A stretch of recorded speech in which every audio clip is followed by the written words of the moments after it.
Bismillahir Rahmanir Rahim, Kitabul Ashribah, the book of drinks.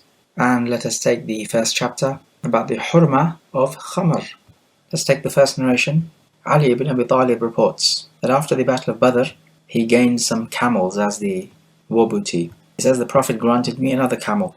And he says, I made them kneel down at the door of an Ansari. And I wanted to carry the idkhir plant on them in order to go and sell it to a man from the tribe of Qaynuqa, because he wanted to give a wedding feast for his marriage to Fatima. He says Hamza ibn Abdul Muttalib was drinking khamr, and in his company there was this girl singing who urged him to kill the camels of Ali. And he did so. He cut off their humps and ripped out their liver. So this shocked Ali, and he went to complain to the Prophet. As the Prophet came to Hamza to investigate what had happened, Hamza's eyes were red, he was drunk. He looked at the Prophet and he said to him, هَلْ أَنْتُمْ إِلَّا عَبِيدٌ لِآبَائِ? Are you only the servants of my fathers? Upon hearing that and upon seeing that he was drunk, the Prophet turned back on his heels, walking backwards. The hurma of khamr, or the haram state of the khamr, is a consensus amongst scholars. And the evidence is found in the Quran and the Sunnah, such that the ulama say whoever lives amongst the Muslims, that is in a Muslim country, and he denies that khamr is haram, then he has gone against the consensus of the Muslims and is a kafir. He is making halal into that which is haram by consensus, and it is known through necessity in this deen. We find in this narration, Hamza ibn Abdul Muttalib was drunk, and at that time khamr was not made haram. Khamr was made haram in stages. At first it was halal, then there was a hint that it is haram, then it was made haram only during certain times, that is before the prayer, and then it was made haram at all times, and it was made totally haram about 6 years after the hijrah. So that is a fairly recent ruling. Why is it haram? It is haram because it intoxicates, and so anything which intoxicates you is haram. What is intoxication? It is when you lose your intellect by way of pleasure. So therefore anesthetics which the doctors could give a person when operating on them, that is not an intoxicant. Ali wanted to put some idkhir, which is a type of grass, on these camels to take it to a goldsmith from the tribe of Banu Qaynuqa. This was a Yahudi tribe, and they were known for dealing with gold. Normally for a person to say to the Prophet, are you but the slave of my fathers? This type of disrespect would be kufr. But when a person has lost his mind, then he cannot be taken into account. And so we take from this a vital lesson that the statement of a drunk person, just like the statement of a sleeping person, is not taken into account, or it's not given any consideration, whatever he may say. One might argue back by saying, yes, but at that point, khamr was halal. What about now when khamr is haram? Should we now not take it into account? The answer is still no. His statements are not given due consideration, even if he does drink khamr on purpose. Rather, the punishment of drinking khamr is very specific. It is a ta'zir punishment. But as for his statements, they cannot be taken into account because he does not have a qasd, he does not have an intention. And so therefore, it does not make a difference whether the khamr is halal or haram. The ruling does not revolve around this. The ruling revolves around whether he has an intention or not.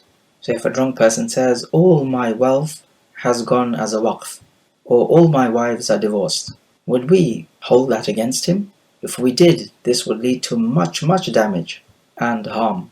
And we know certainly this is not within the spirit of the Sharia. If he makes sajda to some idol, would we take into account? The answer is no. However, if he infringes on other people's rights, let's say he kills somebody, then we would not deem this to be an intentional murder. Rather, this would be a murder, but an accidental murder. Because remember, the all-important point, such a person does not have an intention. And so that means it would incur the blood money and a kafara of freeing a servant or fasting 2 consecutive months, that is lunar months. But the qabd, which is the retaliation, cannot be taken against him, unless it be the case that we know that he drank intoxicant deliberately in order to lose his intellect so that he can kill the other person.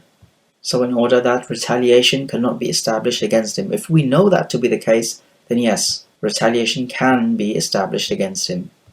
Anyway, The diya, blood money, this is fair enough. One may argue against the kafara because the kafara is the right of Allah Jalla wa Ala. And if this person is drunk, then how can we say that he has to fulfill the rights of Allah when Allah Jalla wa Ala does not take insane people or drunk people to account? We could argue that in a case like this, he does not have to offer the kafara, but generally the rule is that in the qatlul khata, the accidental murder, you do have to offer the kafara. As for the punishment of khamr, then it is not a had punishment according to the correct opinion, rather it is a ta'zir, but you should not give less than 40 stripes. Can the one who drinks khamr be executed? Well, the hadith in Sunan Abi Dawud says that on the 4th attempt, execute him. That is, if he drinks for the 4th time after being flogged for the first 3 times. Most scholars say this hadith is abrogated. A minority of the scholars say it is not abrogated, and that this is an option on the table. Ibn Hazm says that on the 4th attempt, he must be executed straight away. Ibn Taymiyyah says that the option is on the table if the ruler wants to use it. So if the only way of preventing people from khamr is execution, then so be it. So it seems the matter is flexible. And nowadays we could have rehabilitation facilities to help people lose the addiction to khamr if they are addicted to it. Sometimes some sort of alcohol could be put in medicine as a preservative. This type of alcoholic substance would not cause intoxication even if you took much of that medication. Hence, such medication are permissible to be taken, just as it is permissible to use perfume which has alcohol in it. Even if you drink the perfume, so if you were to drink this perfume, you would become intoxicated. However, putting it on your clothing for fragrance is okay, because what is haram is the intoxication. As for the khamr itself, then it is not najis according to the weightier opinion. Also in the chapter, from Anas ibn Malik reports, he says the liquor had been prepared from dried dates or from succulent dates. When it was announced that the khamr is haram, Abu Talha, Anas' stepfather, told him to go out and listen to what the announcement is. And he says, I went out and heard the announcement. The announcer was saying, behold, liquor has been made unlawful. And to that, the people of Medina spilled out their khamr onto the streets. And Abu Talha told Anas to do the same thing. Some people started to say, but certain people were killed fighting in the way of Allah, and khamr was in their belly. And to this Allah Jalla wa Ala sent down the ayah, لَيْسَ عَلَى الَّذِينَ آمَنُوا وَعَمِلُوا الصَّالِحَاتِ جُنَاحٌ فِيمَا ضَعِمُوا إِذَا مَا اتَّقَوْا وَآمَنُوا وَعَمِلُوا الصَّالِحَاتِ ثُمَّ اتَّقَوْا وَآمَنُوا ثُمَّ اتَّقَوْا وَأَحْسَنُوا وَاللَّهُ يُحِبُّ الْمُحْسِنِينَ.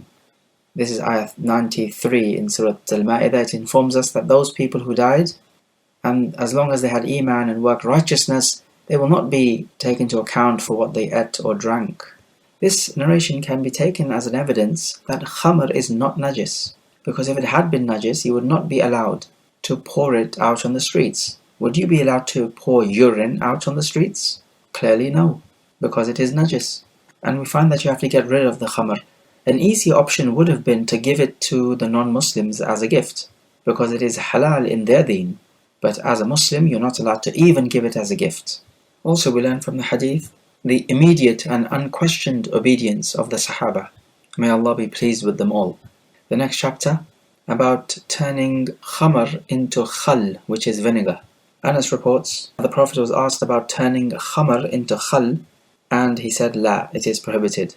So we find from this narration it is not permissible for a Muslim to turn khamr into khal. Rather, the only thing the Muslim is to do is to get rid of the khamr by pouring it down the sink, not even selling it or giving it to somebody else as a gift. It is permissible to use khal, which is vinegar. The Prophet used it and praised it, in fact, as an excellent condiment. If khamr naturally changes into vinegar, then it is fine, you can use it. If a non-Muslim changes khamr into vinegar, then you can purchase it off him. But the only thing forbidden is for you as a Muslim to turn it into vinegar. So the difference between the Muslim and the kafir in this context is that khamr is halal for the kafir in his deen. So we would not be allowed to prohibit khamr on the kafir. The next chapter about khamr being used as a medicine. Tariq ibn Suwaid asked the Prophet about khamr. He says that I prepare it as a medicine. And the Prophet said, إِنَّهُ لَيْسَ بِدَوَاء وَلَكِنَّهُ دَاء. It is not a medication, rather it is a disease. We learn from this narration that it is not permissible to use khamr, nor any other haram item for that matter, as a medication. If the haram item in question is changed to such an extent that it is no longer the original haram item anymore, so it completely is changed, then it is permissible to use that as a medication. Only with khamr, you are not allowed to use it as a medication. Like we said, the only thing which must be done with khamr is to throw it away. And indeed, it is a disease. Modern science, studying alcohol and its effects on the human body and the nervous system and the brain, simply confirms this. You cannot use a disease as a medicine. That is a paradoxical concept. Let's take the next chapter. Khamr from dates and grapes. From Abu Hurairah, the Prophet said, Al-khamru min hatayn ash-shajaratayn, an-nakhlati wal-'inabah. Khamr comes from these two trees, the nakhla, that's the date palm tree, and the grape tree. What is apparent from the narration is that khamr only comes from these two types of trees. We know that is not correct. Anything which intoxicates is khamr. So we need to understand the hadith to be that khamr comes from these two trees, but it can also come from other trees as well, or any other substance for that matter. But it could be that these two trees, the date palm tree and the grape tree, are most often used for khamr. The next chapter, about the disapproval of mixing dried dates and raisins. From Jabir, he said that the Prophet prohibited mixing raisins and dried dates, or to mix fresh dates and dried dates. And in another narration, the Prophet says, prepare your drink by using them separately, so the dried dates separately and the raisins separately. So you prepare the drink from each separately, but not by mixing them. So the question we ask is why? Well, the reason is when these fruits are mixed, so the dried dates and the raisins, or the dried dates and the fresh dates, are mixed to make a drink, then this will ferment quickly and turn into khamr, or liquor. But if you prepare a drink from these separately, then it ferments a lot later. And so it becomes known from this hadith that the Prophet is eager to block off routes which would lead to the Muslims drinking khamr. Otherwise, the rule in terms of halal and haram is that you can drink any drink you want and mix any fruits that you want to, as long as it does not ferment and you are not drinking khamr. This is the bottom line. The next chapter, that it is forbidden to prepare drinks in certain types of containers. From Anas ibn Malik, he says, the Prophet forbade preparation of drink in a container called ad-dubba and in another type of container called al-muzaffat. What is this dubba? It is a drinking container made with the skin of a certain type of fruit called the gourd, G-O-U-R-D. And also he forbade drinks made from al-muzaffat, which is a varnished drinking container. So with the dubba, drinks in this type of container, due to its material, they would remain warm and hence ferment quickly and turn into khamr. As for the muzaffat, this is a varnished jar, so it could even be made from wood. And this produces the same effect. It keeps the drink warm and hence it ferments quickly and turns intoxicant. So both dubba and muzaffat are containers which keep the drink warm in order for the drink to ferment quickly and turn to liquor. In the chapter, some other names are also given, different types of containers, al-hantam and also al-naqir, and the third one, al-muqayyar. These three names are given, in addition with the two previous ones, al-dubba and al-muzaffat. All of these containers have one thing in common: they keep the drink warm and helps it to ferment and turn into liquor. The Prophet wants to keep the Muslims away from these types of containers, not because the container itself is haram, but because of what it is used for. It is used to make liquor, and he wants to keep the Muslims away from such a practice.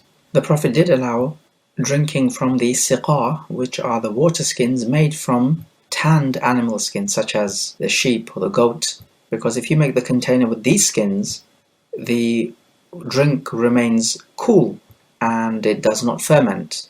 Also in this chapter is the hadith which we have actually taken previously, the hadith which spoke about the prohibition of visiting graves and of leaving the udhiyah meat for more than 3 days, and about not drinking drinks except in the water skins made from the tanned skins of animals.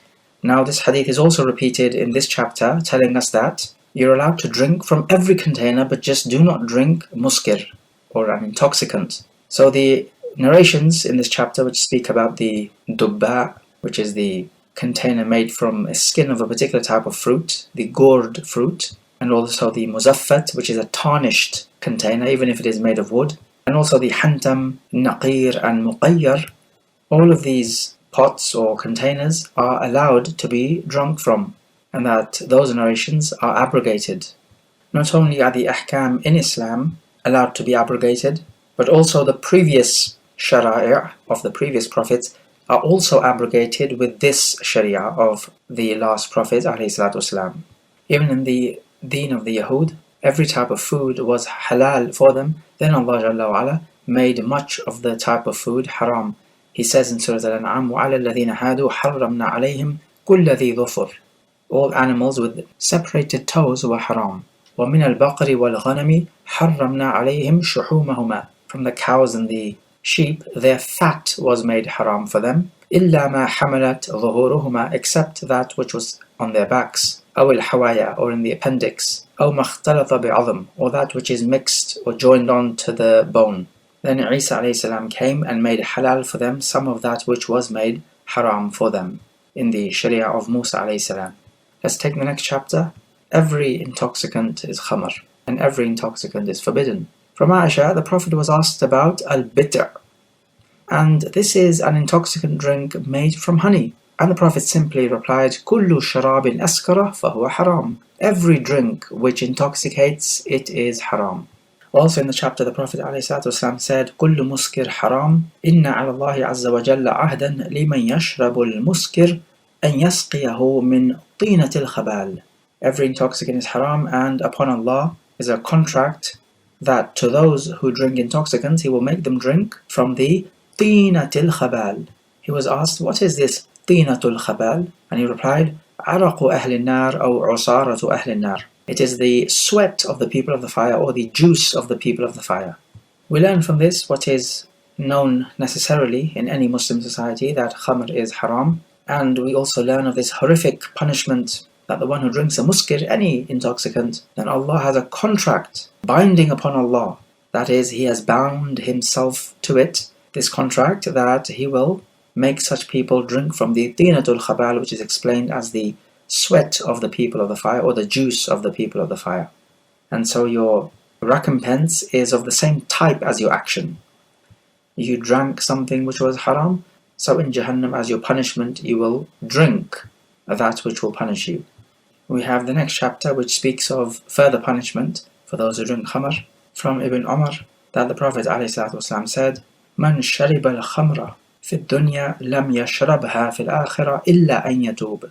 Whoever drinks khamr in this world will not drink it in the hereafter unless he repents. What does this hadith mean? Does it mean that he will not enter Jannah? Or does it mean that he will enter Jannah except that he will be deprived of this one ni'mah, which is the khamr? And the answer is the second. So he will enter Jannah, but he will be deprived of this particular type of pleasure, which is the khamr. And this would be the case unless Allah Jalla wa Ala forgives him. Because if Allah forgives him, then he will be able to drink from the khamr of Jannah. What about if a person drinks khamr and is punished in this world with the ta'zir, stripes? Well, we say in a case like this, he served his punishment, so he will not be punished in the hereafter by being deprived of khamr, unless it be the case that if he is punished but still persists in drinking khamr and gets away with not being punished. So in a case like this, then he would be again under the will of Allah Jalla wa Ala and risks being deprived of this pleasure in Jannah. But there still remains a question. In Jannah there is no deficiency, but if this person is being deprived of a pleasure, then that's deficient. So how do we understand this? Would we say that he will be deprived of khamr, but only he will not feel it, such that he will not realize he's being deprived of this pleasure? Because if we say that, then we remove ourselves from any deficiency in Jannah. Because the other option is to say that he will be deprived and he will be yearning for it, but not receive it. And hence, this will definitely be some sort of sadness and deficiency in Jannah. And sadness and deficiency in Jannah, is this fitting? There is a third option we might take, which is to say that he will be deprived for a limited time, but not forever. If we say that he will not feel it, or not experience that he's being deprived of this pleasure, then one might say, well, what's the punishment in that? But The situation here would be similar to how Jannah is divided up into grades. Not all Muslims will be on one level. Some Muslims will be in higher levels of Jannah, experiencing more pleasure than others. That does not mean the ones in the lower levels are being punished as such. It's just that they will not experience the higher levels. And it seems to us that perhaps it is a similar case with the khamr, that he will not drink the khamr, but it will not be the case that he's yearning for it and it's out of his reach, so he feels sadness because of this. Because in Jannah there cannot be any sadness. And Allah Jalla wa Ala knows best, as these are matters of the unseen. The next chapter about the permissibility of drinking a drink as long as it does not ferment and turns into liquor. Abdullah ibn Abbas reports, drink was prepared for the Prophet. His drink is nabidh, made from water and dates or grapes. And he would drink it the first night, then the next day he would drink it, and that night as well. Then the day after that he will drink it as well, for these 2 days. Then on the third day he will drink it up till the Asr time, and if anything remained he would give it to his servant, or he would order it to be poured away. So we find from this narration that the Prophet would drink this drink for about 2.5 days, and he would not continue after that, because after that the drink would ferment and turn into liquor. As for giving the servant to drink, then it should not be understood that the Prophet is giving a muskir to a servant to drink. That of course is haram, as we know. But rather he's giving it to the servant to drink, just in order for the servant to drink. But it has not turned into liquor, for if it had turned into liquor, the Prophet would order that it be poured away. We ask a question here, what about people who may drink something which is halal, but in a way, or in a manner, of drinking wine? Or perhaps the glass is like a wine glass, but the drink is halal. We say one needs to avoid this. Why? Because this could lead him into drinking wine. So if he's drinking something halal from a wine glass, that's what he's doing today. But tomorrow he may yearn to actually drink wine. So in a sense it will ease him into drinking khamr. So we would tell him to avoid this and to keep himself away from such evil practice, even imitating such a practice.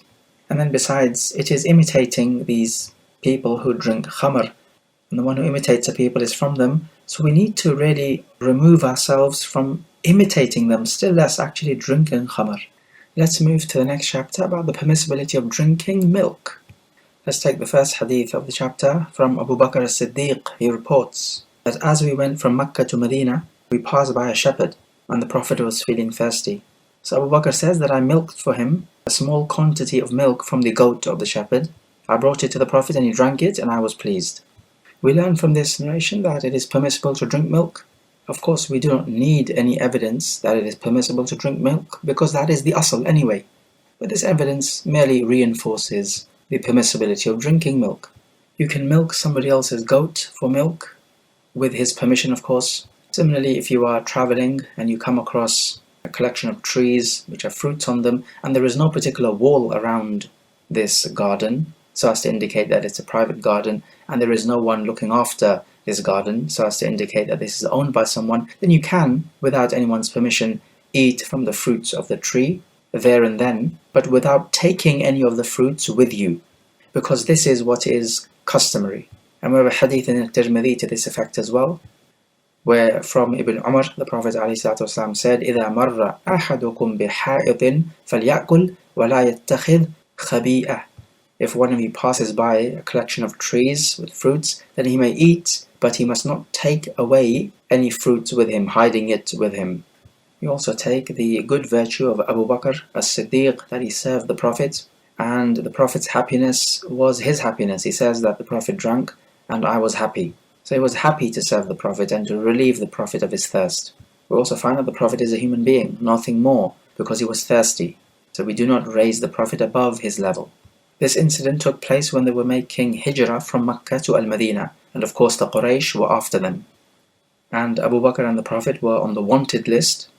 The Quraysh offered 100 camels for the one who brought them the Prophet, and 100 camels for the one who brought them Abu Bakr, so 100 camels for each. Now a man by the name of Suraqah ibn Malik ibn Ja'sham was riding his horse, and he caught up with Abu Bakr and the Prophet. And Abu Bakr told him, look, we have been found, and the Prophet made dua against him, and the trotters of the horse of Suraqah became stuck or sunk into the ground. The Prophet made dua for Suraqa, and what happened was that Suraqa returned to his people saying, "The Prophet is not in this direction, don't worry about that." So Suraqa ibn Malik, at that time a mushrik, came seeking the Prophet, and he returned defending him. And we also know that he embraced Islam. Also, another point of benefit is these containers which are mentioned previously in the hadith, Dubba, Hantam, Naqir, Muqayyir, Muzaffat, and all of these types. The ruling for these types of containers is abrogated because the Prophet allowed all types of containers to be used. And we discussed the narration before. Also in this last narration, where Abu Bakr milked the sheep of a shepherd, one might say, how could Abu Bakr milk the sheep when it does not belong to him? And we may answer by saying that maybe in those customs it was seen as permissible to take a little bit of milk from the sheep if you happen to be passing by. Another narration in the chapter from Abu Hurairah. He says the Prophet was presented with 2 cups at Bayt al-Maqdis on the night of the Mi'raj. One contained khamr and the other one contained milk. The Prophet looked at both of them and took the one containing milk, whereupon Jibreel said, Alhamdulillahi alladhi hadaka lil-fitra, law akhadhta al-khamra ghabat ummatuk. Praise be to Allah who guided you to the fitra. If you took the khamr, your whole ummah would have been misguided. We find from this hadith that milk is in accordance with your fitra. Well, what is your fitra? This is the state of Islam, your submission to Allah Jalla wa Ala. Not only belief, but submission. And this is how every child is born, male or female, from the humans. It is the natural goodness. The state of submission is the default position, and it is the natural goodness. Now, milk agrees with this. Why? Because milk has natural goodness. It has all the necessary nutrients, and it is palatable to the taste buds. It agrees with the human nature in terms of goodness and wholesomeness. So in this there is a virtue or a fadila in the milk. As for khamr, it is literally a poison, and you can read about this in any science textbook. Alcoholic beverages are poisonous, and it does not agree with the natural goodness of the human. It poisons the brain, that's what makes you drunk, poisons the liver, and it could give you cirrhosis, which is a type of liver disease, and it causes numerous problems in society. Literally, books can be written about the corruption of khamr.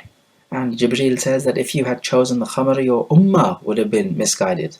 Because the ummah of the Prophet is going to follow the Prophet. So if the Prophet drinks khamr, so will his ummah. And if that is the case, then imagine all the Muslims drinking khamr just like the Christians and disbelievers do. They would become misguided just the same, becoming drunk and being diverted from the remembrance of Allah Jalla wa Ala, which is what shaitan seeks to do through khamr. The next chapter about covering the water containers or cups, from Jabir ibn Abdullah. He says that a drink was offered to the Prophet and he accepted, and a man came with a cup of nabidh which was not covered, and the Prophet told him, أَلَا خَمَّرْتَهُ وَلَوْ تَعْرُضُ عَلَيْهِ عُودًا. Why do you not cover it, even if by putting some piece of wood on top of it? It is always a good idea to cover your drinking pots, because you don't know what type of disease there could be in the air which enters it, or perhaps any other creepy crawlies which enter the cup. So just by way of hygiene, the Prophet has ordered us to cover your drinking vessels, to tie the water skins so nothing crawls into it, and also to close the doors at night time for safety purposes. Even if you are in a safe area, still close your doors. Likewise, in those days they used to have lanterns. Nowadays there are not too many lanterns in use because there's electricity. Nevertheless, the Prophet told the people to put out the fire in the lanterns. These ahadith are coming up. Does the same thing go with electricity? Well, you could turn the light on at night time if you're sleeping. If there is a need to do so, then fair enough. Though it is better to save electricity and to switch it off, because you do not want to be extravagant. Nowadays people may have their food in fridges. This is fine, you don't have to cover them, because the fridge will act as a cover. If the cups on the cupboards are empty, so they do not have any food or drink, then there is nothing to protect, and hence this idea of covering does not apply. when we speak about covering your utensils, it is the utensils which have food and drink in them, so you're protecting the food and drink. Note that when you are serving food or drink to the guest, it does not need to be served covered up. Rather, it can be served uncovered. The covering applies to overnight, or an extended period of time where you are not tending to the food and drink. The next chapter, about covering the vessels and tightening the water skins and closing the doors and mentioning the name of Allah. From Jabir, the Prophet said, إِذَا كَانَ جُنْحُ اللَّيْلِ أَوْ أَمْسَيْتُمْ فَكُفُّوا صِبْيَانَكُمْ فإن الشيطان ينتشر حينئذ فإذا ذهب ساعة من الليل فخلوهم. When the night spreads its wings, or, he said, when you enter the evening time, that is the Maghrib time, and keep your children behind, meaning keep them in their homes, because the shaitan is abroad at this time, that is, he is more active. But when a part of the night has passed, then you can let them free, that is, your children. وَأَغْلِقُوا الْأَبْوَابَ وَاذْكُرُوا اسْمَ اللَّهِ فَإِنَّ الشَّيْطَانَ لَا يَفْتَحُ بَابًا مُغْلَقًا. And close your doors, mentioning the name of Allah, for the shaitan does not open closed doors. وَأَوْكُوا قِرَبَكُمْ وَاذْكُرُوا اسْمَ اللَّهِ. And tie your drinking skins, and mention the name of Allah. وَخَمِّرُوا آنِيَتَكُمْ وَاذْكُرُوا اسْمَ اللَّهِ. And cover your drinking vessels, and mention the name of Allah. وَلَوْ أَن تَعْرُضُوا عَلَيْهَا شَيْئًا.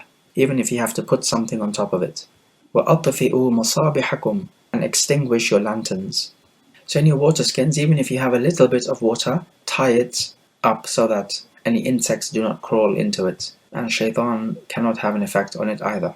Closing the doors is vital at night time. Shaitan does not open closed doors, so he cannot enter the house in this way.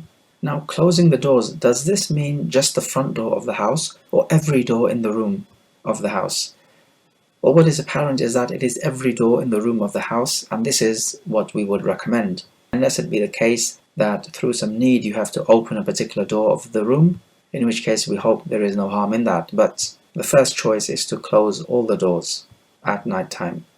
He says, extinguish the lantern.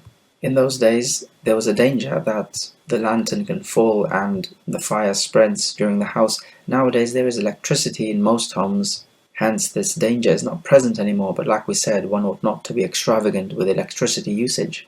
But supposing you had an electricity outage and you were using candles to light the home, well, in a case like this, it would be incumbent upon you to blow out the candle as you go to sleep. We find in another narration the Prophet said, فَإِنَّ الْفَوَيْسِقَةَ تُضْرِمُ عَلَى أَهْلِ الْبَيْتِ بَيْتَهُمْ. The fawaysiqa, the diminutive form of fasiqa, someone or something which leaves the fold of obedience. He's referring to the mouse. These are mischievous creatures, and they could pull the lantern or the candle down and cause a fire.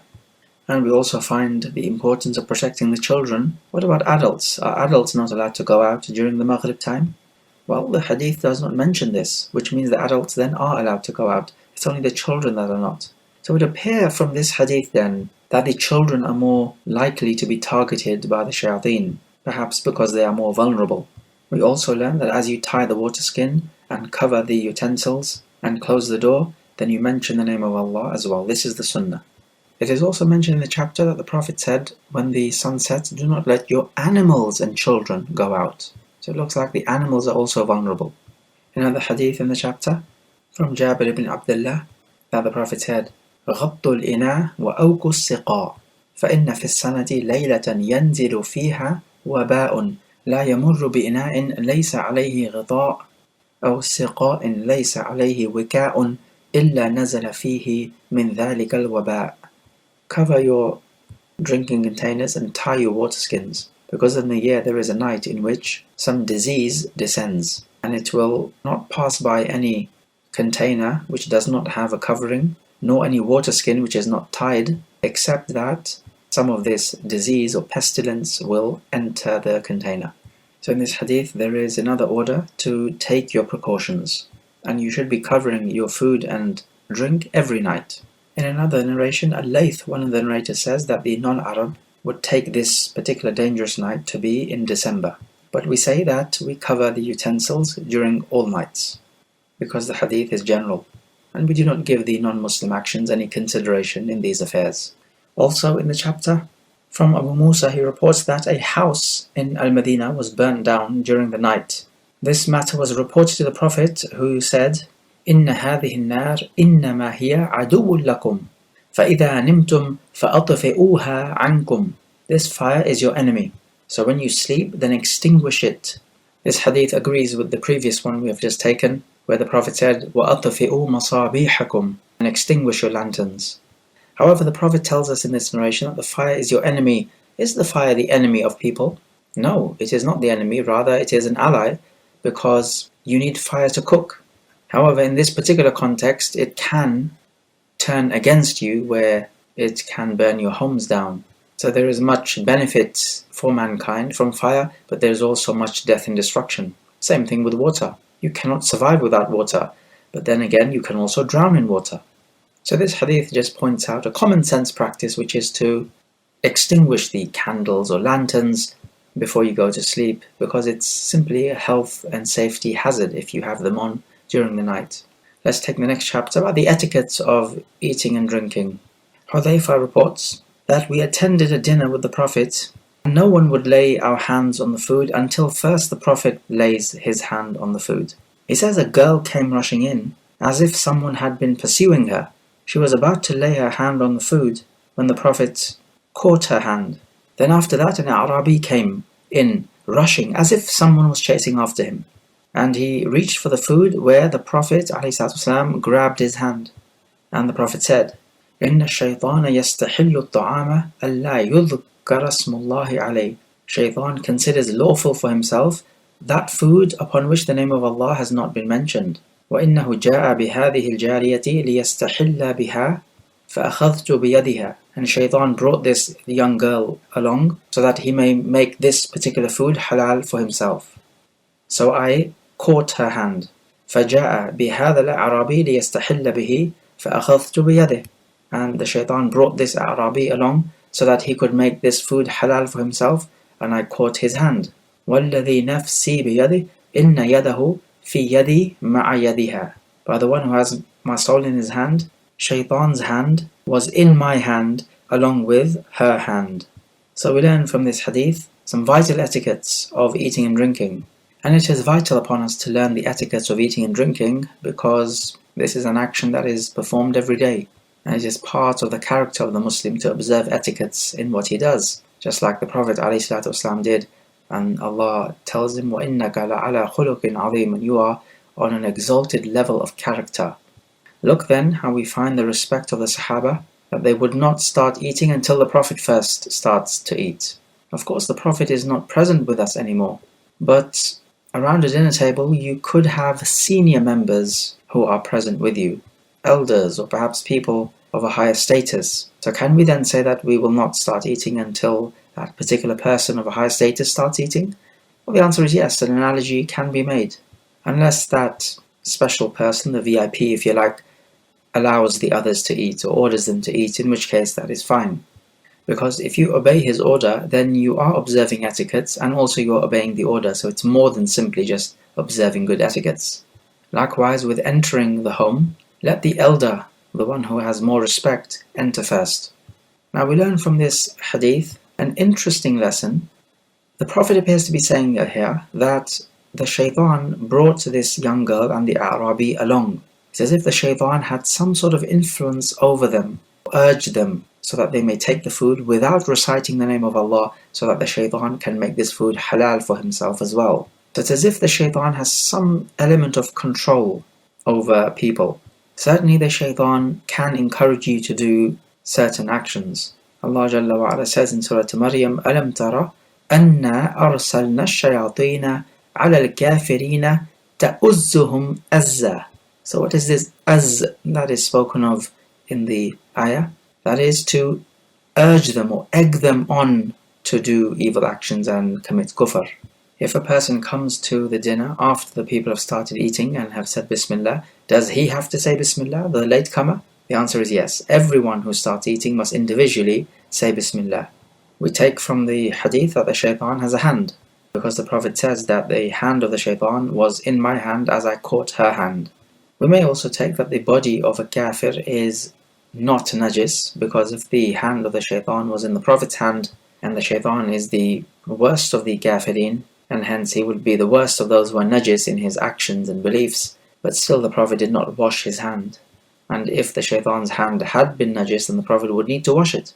Now this idea of having the hand of the shaitan in your hand would be an idea that many people would find strange.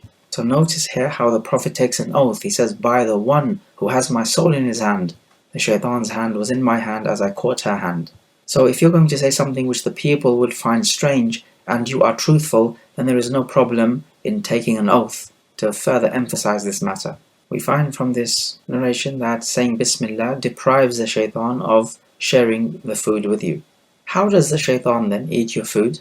Well, we do not know how it happens because this is a matter of the unseen, but we know it does happen. Just because you do not know how it happens does not mean that it does not happen.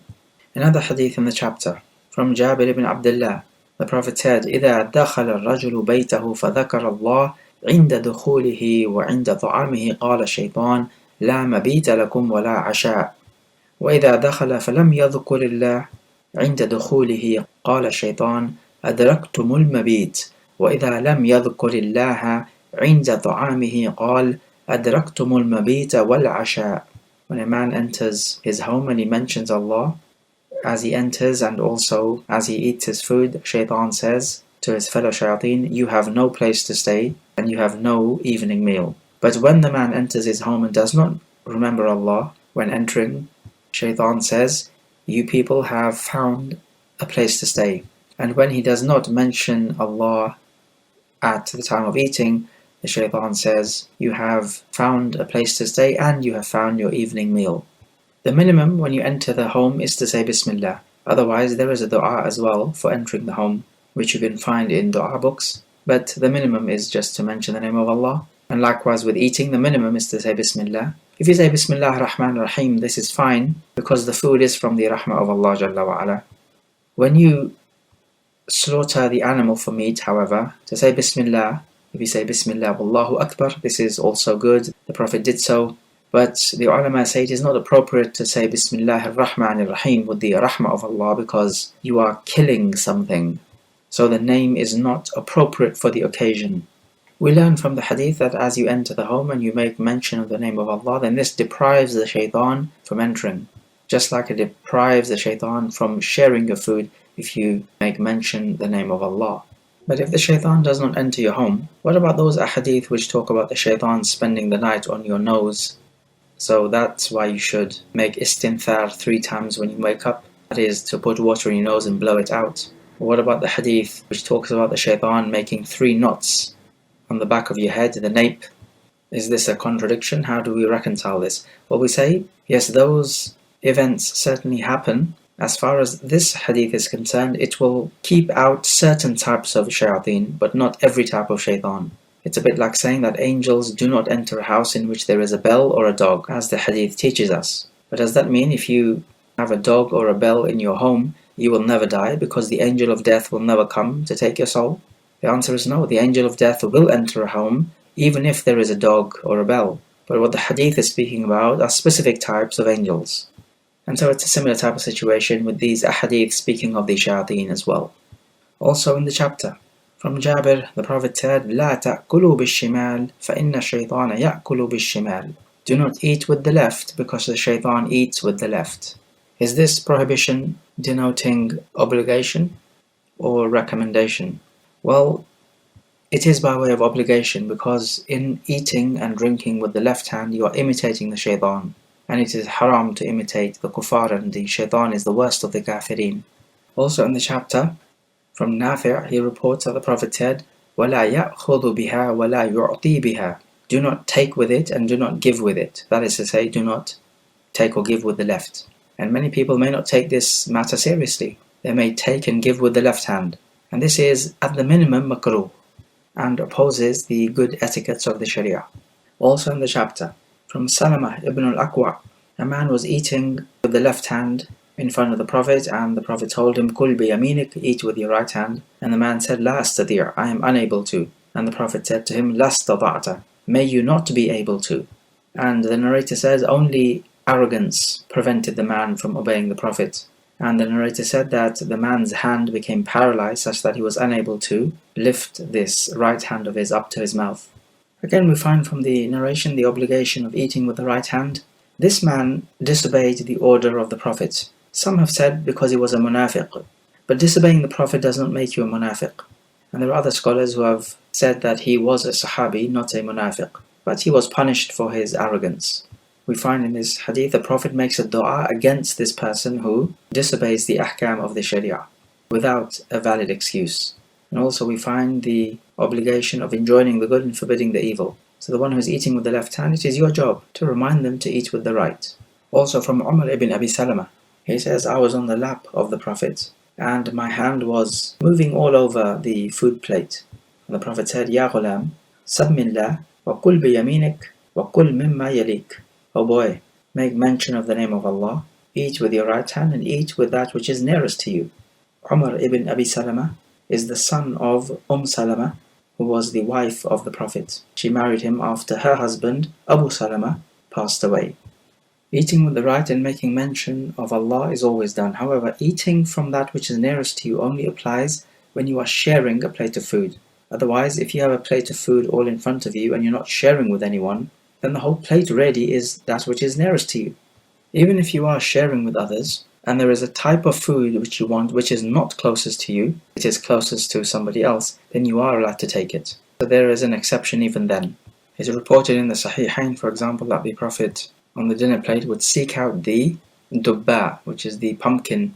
Also in the chapter, from Abu Sa'id al-Khudri, the Prophet forbade from turning the water skins upside down and drinking from the mouth of the water skin. So what's the problem then with turning the water skins over and drinking from their mouths? The mouth of the water skin is where the water is poured out from, when you're pouring water out of the water skin. Well, the problem is, first of all, if you drink like this, there could be germs from your mouth that enter the water skin, and they could harm someone else drinking from it. This prohibition is for karaha, not for tahrim, because in At-Tirmidhi and others, we find Kabsha, the sister of Hassan ibn Thabit, reporting that the Prophet came to her home and drank from a water skin which was hanging. So he drank from the mouth. However, if you have a bottle of water, let's say, and only you're going to drink from it, so it's a small bottle of water only for one and it's your personal bottle, then there's nothing to fear because it's not like you will spoil it for anyone else. Because if you drink from a bottle and give it to someone else, that second person may find an aversion to this bottle. And so this prohibition would become similar to the prohibition of blowing into the water container, because it could spread germs and also it could make the other person averse to drinking from the same container. And that narration is coming up. The next chapter about standing up and drinking. From Abu Hurairah, the Prophet said, لا يشربن أحد منكم قائما فمن نسي فليستقي. One of you should not drink standing up, and if you forget, then vomit it out. Drinking standing up is makruh, except if you have a need, in which case it's permissible. So a need would be something like if the place is narrow and you cannot sit down. Or maybe it's a water fountain in which you cannot sit down and drink from it. In the chapter, Anas ibn Malik is asked, what about standing up and eating? And he says this is even worse, which leads us to an interesting question. What is the illah, the justification of the prohibition of drinking while standing up? Well, if there is an illah, we do not know what it is. And this is a matter in which we will just follow the Prophet. It could be that through medical research we find out an advantage of drinking while sitting down over that of standing up. But Anas says that eating standing up is worse. Okay, fine, he's making an analogy, and the analogy of a sahabi is more worthy to be followed than the analogy of anyone else. That is fair enough. But we say that if you're eating something small like an apple or something, then that could be eaten standing up. What would be worse is to have your normal regular meal standing up. That should not be done, according to the analogy of Anas. What about this idea of the Prophet telling them to spit the water back out? Does that not mean it is haram? Well, this we say is like a ta'zir of the one who does not obey the instruction, because it was easy for him to drink sitting down, yet still he drinks standing up. So to make him remember, it is a punishment. But we still do not say it is haram to drink standing up, because of the upcoming hadith of standing up whilst drinking Zamzam. Also, let us just point out that when Maghrib enters, we are commanded to keep the children inside the house, and to close the doors. But when are you allowed to let the children out again? And the answer is when Isha begins. In one of the narrations, the word fuhma is used, and some scholars have said fuhma is the darkness between the Maghrib and the Isha. And the darkness between the Isha and Salat al-Fajr is called the as'asa. Okay, what happens if a person forgets to say Bismillah before eating or drinking? Then when he remembers, during his eating or drinking, he should say Bismillahi awwalahu wa akhirah, as that has been authentically reported in the Sunan. Also, the ruling on eating with the right hand and saying Bismillah is that it is wajib. Many scholars say it is mustahab, but it is better to take the opinion that it is wajib, so as to keep the shaitan at bay. Okay, let's finish this track off with some review questions. So question number 1. What were the stages in which khamr was made haram? Quote the ayat which prove the case. Question number 2. We learn from the narrations at least 2 different types of punishments for those people who drink khamr in this world. State what they are. Question number 3. Jibreel told the Prophet when he chose milk that you have chosen fitrah. So what has milk got to do with the fitrah of the human being? Question number 4. What is the ruling on eating and drinking standing up?